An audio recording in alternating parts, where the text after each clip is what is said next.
This is the Deuce? It's a parking lot? We were in one parking lot and then we went to another parking lot.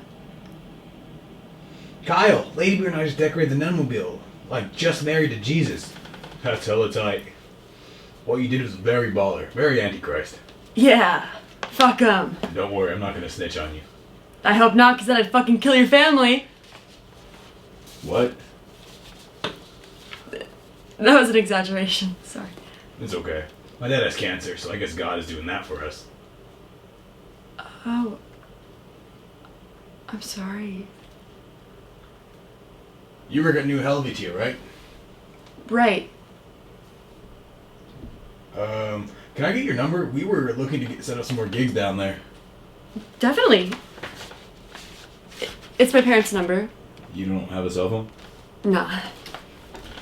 Good girl. The government didn't have to put tracking devices on us. We bought them and put them on ourselves. I don't have a tracking device. No, the cell phones. See? Wow. Yeah, I know. I mean, you'll have one eventually. Everyone's gonna have one. Then it'll only be a matter of time. Before what? Put them in our brains.